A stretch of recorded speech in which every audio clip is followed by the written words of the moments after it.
Oke, baiklah. Em, Assalamualaikum warahmatullahi wabarakatuh. Selamat pagi dan salam sejahtera untuk kita semua. Waalaikumsalam warahmatullahi wabarakatuh. Mengawali perkuliahan kita, mari kita berdoa menurut agama dan kepercayaan kita masing-masing. Berdoa dimulai.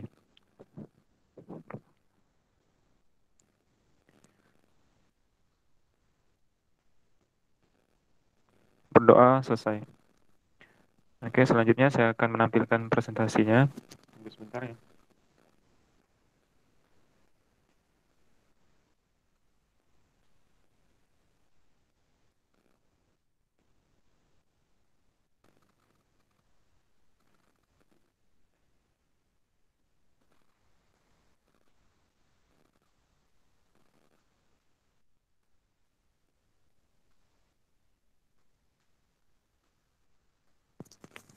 Oke, baiklah. Nah, jadi tema kita adalah uji persyaratan ya. Ya, suara saya terdengar jelas? Terdengar, Pak. Terdengar ya? Oke, baiklah, kita mulai.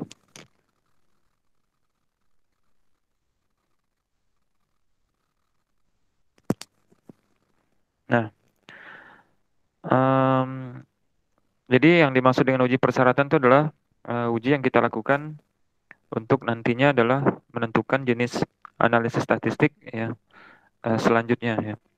Jadi jikalau kita meneliti dan kemudian kita mendapatkan data, maka selanjutnya adalah kita akan mengolah data tersebut ya.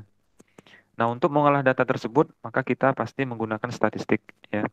Apalagi data kita adalah data angka. Nah, kemudian statistik ya mungkin sebelumnya sudah pernah dijelaskan oleh di pembelajaran sebelumnya ya, bahwa statistik itu dapat dibagi menjadi dua macam ya. Yang pertama adalah statistik deskriptif, yang kedua adalah statistik inferensial. Nah, statistik deskriptif ini dipelajari eh, di pertemuan awal sampai menjelang atau sampai pada UTS. Nah, sedangkan untuk inferensial itu akan dipelajari mulai dari sekarang sampai nanti UTS ya. Nah, untuk statistik inferensial ini sendiri, ini nanti dapat dibagi menjadi dua lagi kelompok ya. Yang pertama adalah statistik parametrik dan yang kedua adalah statistik non parametrik. Nah, yang dimaksud dengan uji persyaratan ini adalah uji yang kita lakukan sehingga nanti kita dapat menentukan apakah kita menggunakan statistik yang parametrik ataukah kita menggunakan yang non parametrik gitu. Nah ya, jadi pilihan apakah nanti kita menggunakan parametrik ataukah non parametrik itu ditentukan oleh uji persyaratan ini. Ya, mudah-mudahan bisa dipahami. Nah, baiklah, saya akan lanjut lagi kepada bentuk-bentuk ujinya ya. Nah, statistik ini dan pengolahannya ini sangat bergantung kepada bentuk daripada penelitian kita. Nah, penelitian itu sendiri ya, itu kalau itu kalau dibagi ya, itu bisa dibagi menjadi dua kelompok besar ya. Yang pertama itu adalah penelitian yang bersifat kuantitatif ya. Dan yang kedua adalah yang kualitatif. Nah, yang kualitatif ini adalah yang tanpa menggunakan angka ya, sedangkan yang kuantitatif ini adalah yang berupa angka-angka. Nah, selanjutnya penelitian yang kuantitatif ini bisa lagi dibagi menjadi bagian-bagian yang lebih kecil lagi ya. Nah, yang pertama itu adalah salah satu di antaranya ya. Yang pertama itu adalah penelitian korelasi ya. Dan juga berikutnya adalah penelitian komparatif. Nah, nah biasanya nih untuk Untuk kita di sini ya, itu biasanya seringkali melakukan penelitian dalam bentuk penelitian komparatif ya. Yang keduanya itu baru yang korelasi. Nah, ini paling sering ini ya. Nah, selanjutnya. Nah,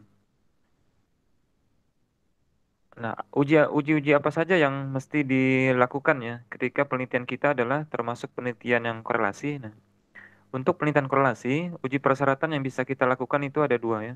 Yang pertama adalah uji normalitas, yang kedua itu adalah uji linearitas. Nah, sedangkan penelitian yang berbentuk komparatif, nah, ujinya itu, uji persyaratannya juga ada dua. Yang pertama adalah uji normalitas, yang kedua adalah uji homogenitas. Nah, ya mudah-mudahan bisa dipahami. Nah, kita lanjut ke slide berikutnya.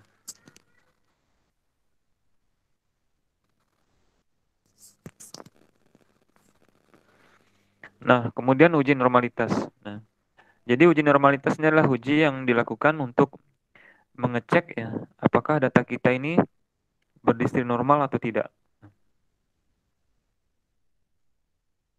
Nah, kenapa kita mesti mengetahui kenormalan data kita? Karena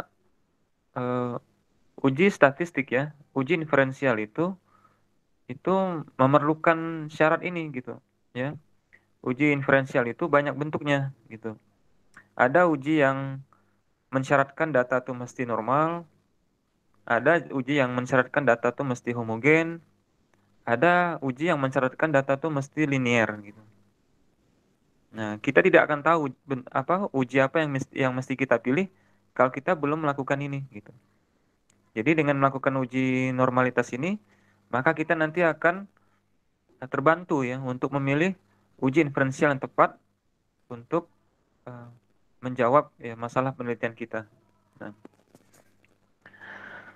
Nah, kemudian semua uji parametrik ya, semua uji parametrik itu selalu mensyaratkan data tuh harus berdistribusi normal. Ya. Ya, mudah-mudahan bisa dipahami ya. Nah, sedangkan untuk yang non parametrik maka dia tidak mensyaratkan apapun ya. Nah, tetapi di antara uji parametrik dan non parametrik yang sangat disenangi ya oleh peneliti itu adalah yang uji parametrik. Karena dia punya kekuatan ya. Kepercayaannya lebih tinggi derajat kepercayaannya. Nah, kemudian ini adalah kurva normal ya. Nah, ini sekilas mengenai apa yang dimaksud dengan data normal. Data normal itu kalau digambarkan melalui grafik bentuknya adalah seperti ini. Nah, jadi kalau digambarkan dalam bentuk diagram kartesian ya. Nah, maka yang yang tegak, yang ordinat ya. Nah, itu adalah frekuensi ya, biasanya frekuensi. Nah, kemudian jenjangnya adalah yang di bawah. Nah, kemudian ini contoh analoginya ya. Jadi kalau data itu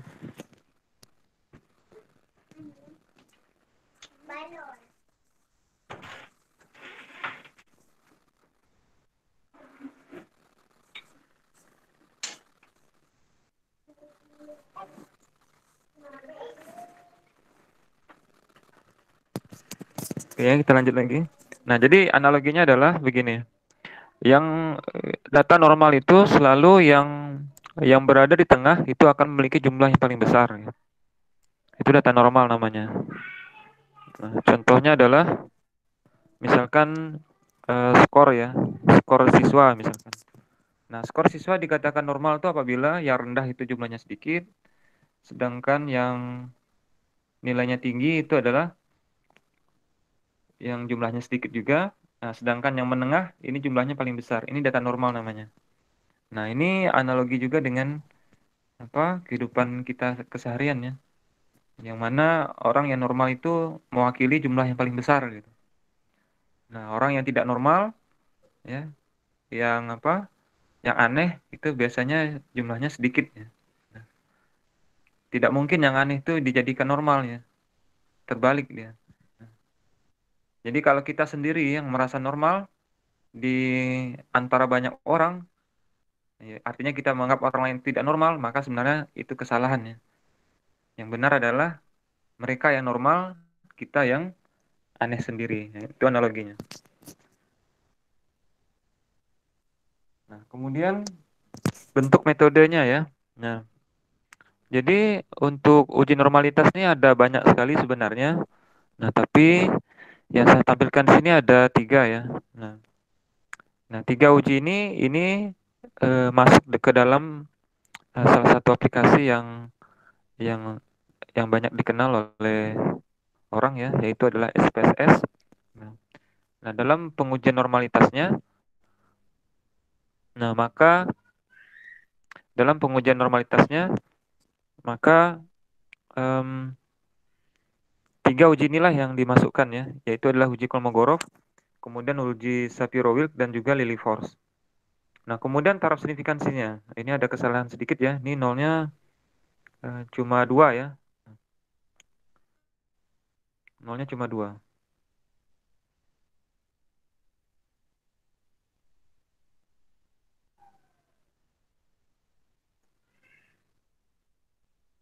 Nah, jadi taraf signifikansinya itu adalah 0,05. Apabila melebihi itu, maka data itu dikatakan normal. Nah, tata caranya kalau menggunakan aplikasi itu adalah dengan memilih di barnya itu menu analyze ya. Kemudian berikutnya nanti akan muncul lagi pilihan-pilihan. Nah, pilih deskriptif statistik. Kemudian pilih lagi berikutnya adalah explore. Nah, jadi caranya sederhana dan mudah. Nah, di sini saya belum bisa menunjukkan ya bagaimana menggunakan aplikasinya karena saya tidak menggunakan laptop untuk saat ini. Oke, lanjut lagi. Nah, kemudian uji homogenitas. Nah, ya serupa dengan uji normalitas. Nah, uji homogenitas ini adalah salah satu uji persyaratan juga. Nah, cuma yang di dalam uji homogenitas ini adalah dia ingin menguji apakah data itu antara dua kelompok data itu memiliki distribusi yang homogen gitu. Ya. Nah, perlu diperhatikan di sini ya, yang namanya pengujian-pengujian secara statistik ini apa namanya? Angkanya itu bisa berbeda ya antara dua kelas misalkan diuji homogenitas ya. Nah, variasinya itu bisa berbeda angkanya. Tetapi tetap yang kita percayai itu adalah bagaimana hasil dari uji. Jadi kalau dari uji mengatakan bahwa walaupun angka variansnya ya, besaran variansnya itu adalah berbeda, tetapi kalau menurut uji homogenitas dia dikatakan homogen, maka walaupun angkanya berbeda, maka dikatakan tetap homogen ya, sama ya. Nah, jadi uji homogenitas dilakukan ya. Nah, dilakukan sebagai salah satu syarat juga untuk apakah nanti kita masuk ke salah satu uji parametrik ataukah yang non parametrik ya. Oke, lanjut lagi. Nah, bentuk-bentuk uji yang ada ya itu juga banyak setahu saya. Nah, tapi diantaranya itu ada 3 yang sering digunakan ya, uji F, uji Levin sama uji Bartlett. Nah, silakan nanti kalian mencari tahu ketiga uji ini ya. Nah, ini sudah sangat terkenal sekali. Taraf signifikansinya juga sama ya, 0,05 nih. Saya di sini tuliskan 0,05 ya, kelebihan 1 nolnya. Nah, apabila besar daripada itu, maka dikatakan data itu homogen. Nah, tata caranya adalah analyze, kemudian deskriptif statistik, kemudian ekspor. Jadi kalau kalian memiliki sudah punya aplikasi dari SPSS, maka nanti setelah menginput data dan ketika kita akan memulai menganalisis data, maka ikuti saja langkah ini ya. Nah, banyak sekali tutorial yang bisa kalian lihat nanti di internetnya atau di YouTube. Oke, lanjut lagi. Nah, yang terakhir ini adalah uji linearitas. Nah, uji linearitas ini adalah untuk mencari tahu apakah ya, perubahan dari satu kelompok data itu diikuti oleh perubahan kelompok data yang lainnya. Nah, caranya juga sama ya, analyze, regresi dan juga kemudian pilih yang linear. Ya. Nah, itu adalah beberapa yang sekarang saya bahas ya. Jadi kalau ada pertanyaan boleh disampaikan.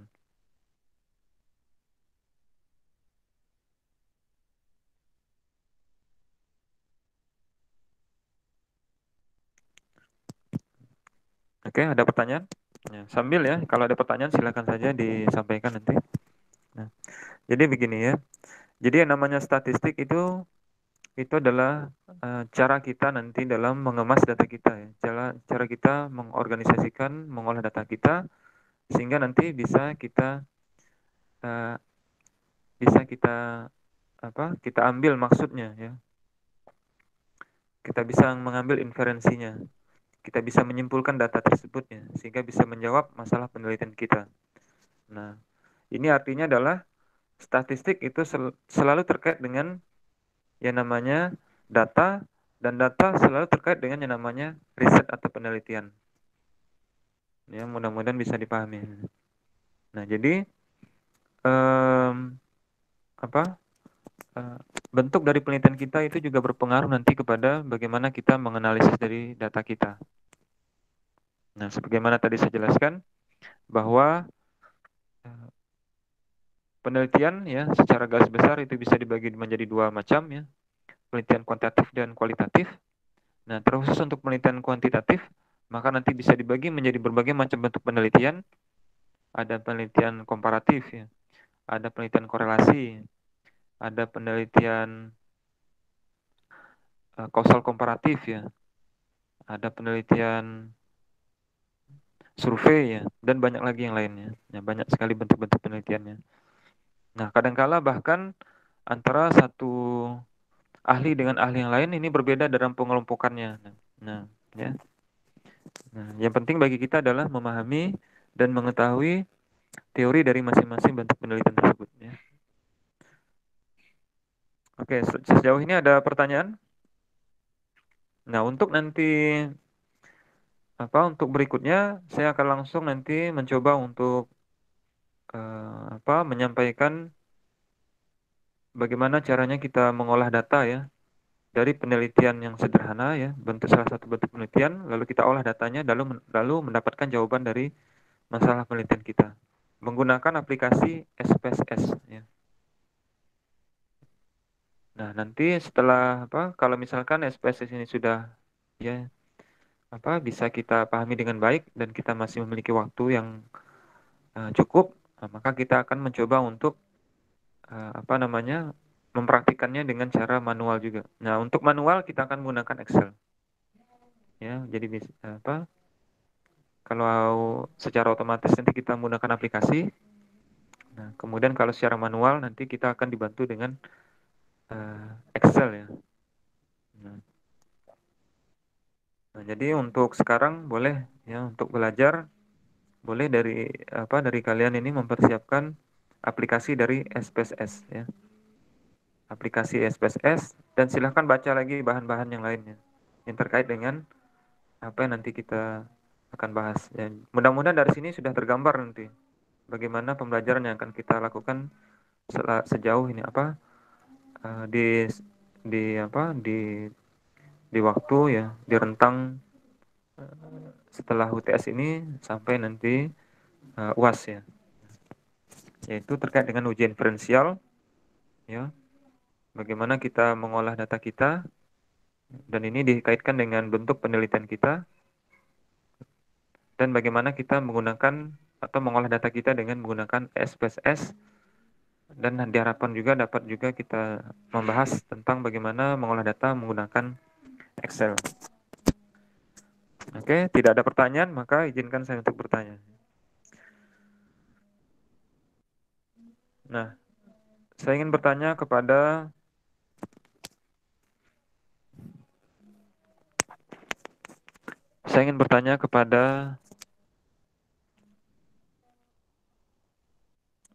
coba kepada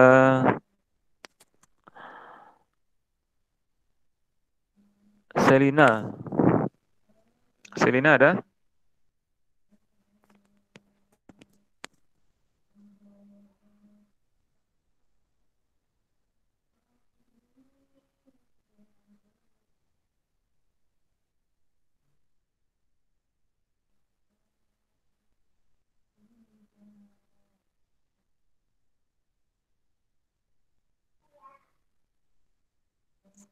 Oke, tidak ada. Coba Elsa, apakah Elsa ada hadir? Hadir, Pak. Oke, Elsa. Nah, saya ingin bertanya kepada Elsa.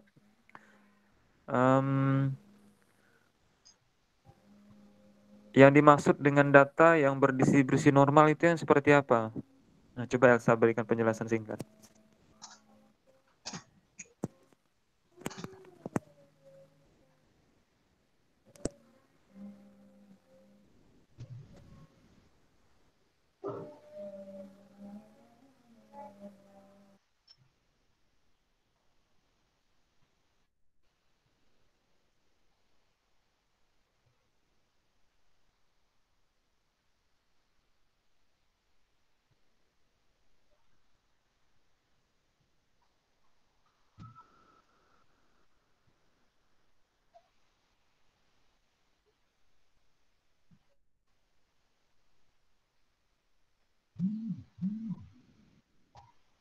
Oke, silakan Elsa.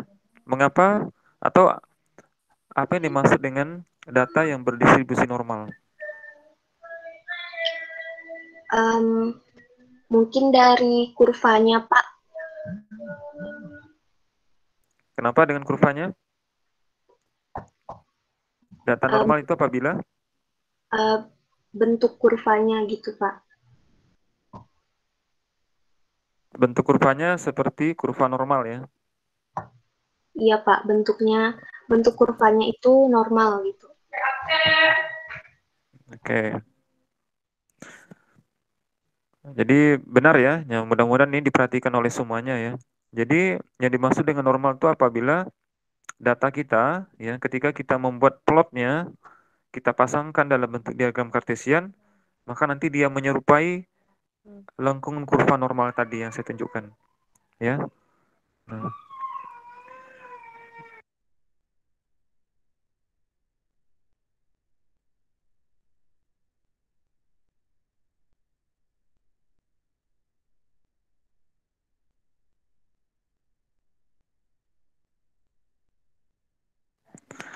oke, selanjutnya saya ingin bertanya kepada Angelina Nggraini Pabayo ya. Nah, Angelina, Ya, saya ingin Pak. bertanya, mengapa kita mesti melakukan uji persyaratan?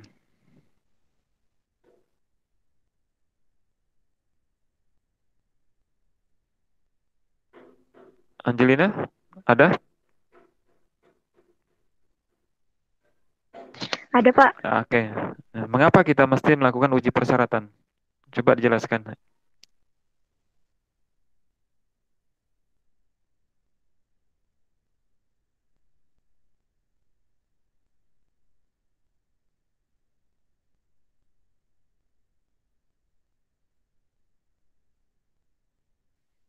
Izin jawab ya, Pak ya. Perlunya dilakukan uji persyaratan itu untuk apa namanya mengetahui apakah analisis data yang dari data yang kita dapat tuh dapat dilanjutkan atau enggak untuk apa namanya berdasarkan hipotesis yang ada gitu, Pak. Oke, oke. Nah, coba sekarang saya minta eh, Saparina, Saparina Rahma. Coba Saparina.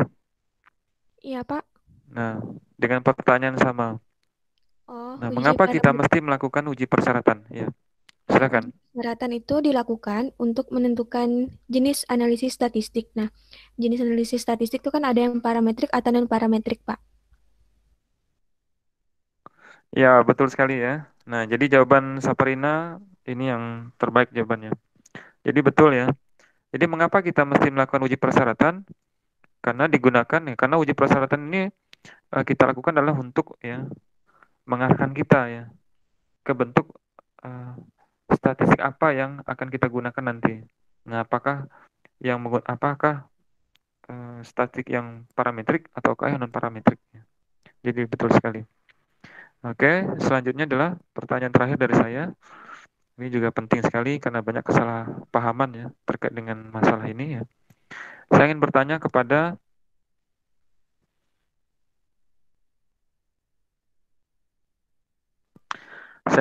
kepada Sari Nurfitri. Sari Nurfitri apakah hadir?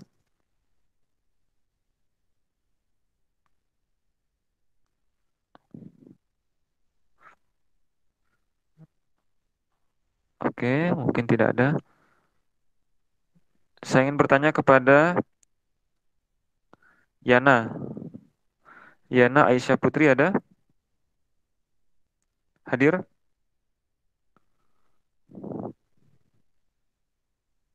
Hadir, Pak. Hadir ya? Ya, Pak. Oke, baiklah. Nah, pertanyaan saya adalah, ini sangat penting ya. Nah, biasanya terjadi kesalahan pahaman di sini. Nah, apakah ini? Pertanyaannya adalah, apakah uji homogenitas itu dilakukan selalu setelah ya, selalu setelah uji normalitas? Jawabannya Ya atau tidak? Apakah uji homogenitas ini selalu dilakukan setelah uji normalitas? Silakan jawabannya, nah. Bisa ya, bisa tidak.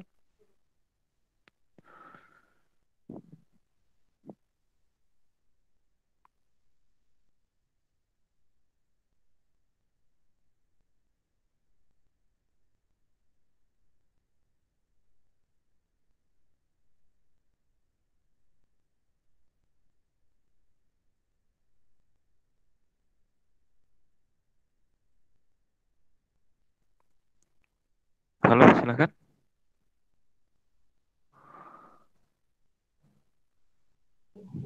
Ya Pak, Atau yang lain? sebentar Pak. Oke, silakan.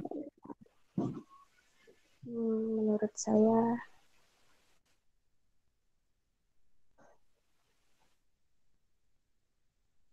tidak Pak.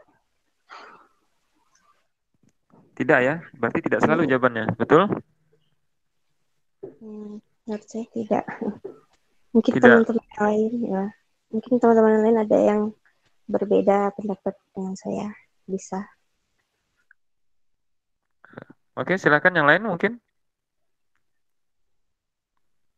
Apakah selalu harus setelah uji normalitas, uji homogenitas itu dilakukan?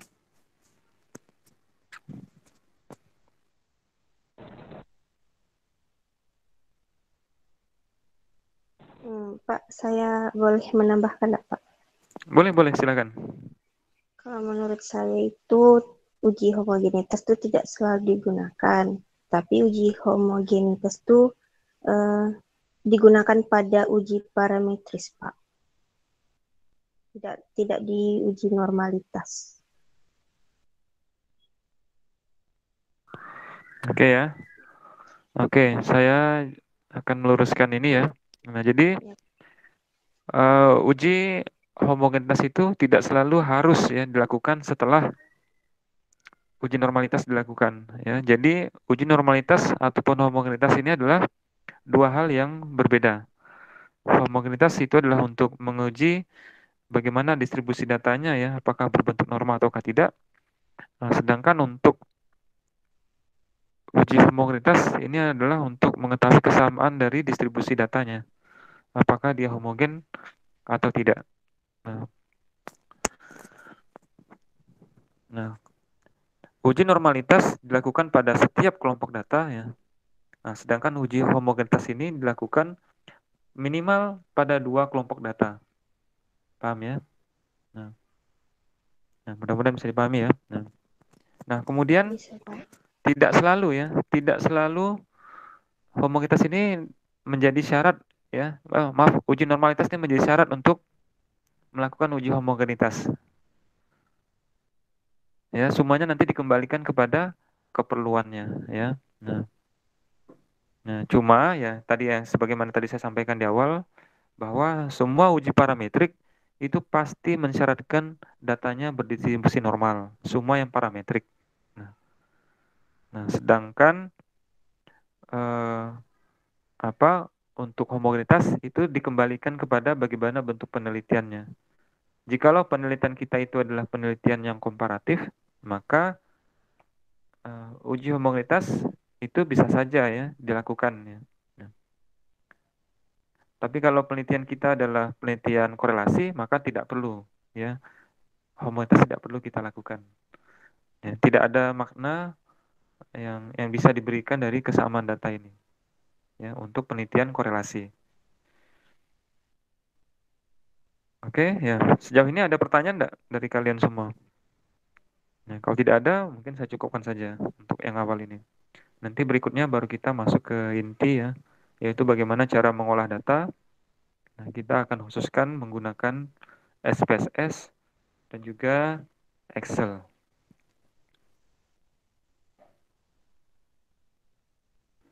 Tidak ada, Pak. Oke, cukup ya. Jadi untuk pengenalan awal saya rasa cukup ya.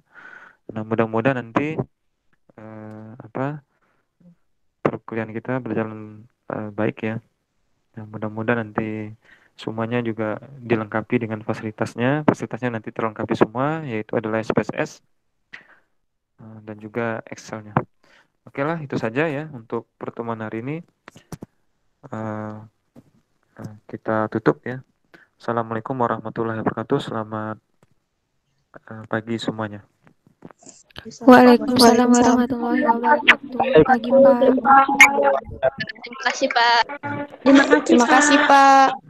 Ya. Dan kemudian untuk yang ingin meninggalkan ruangan ini saya persilakan. Baik, Pak. Terima kasih, Pak. Izin keluar, Pak.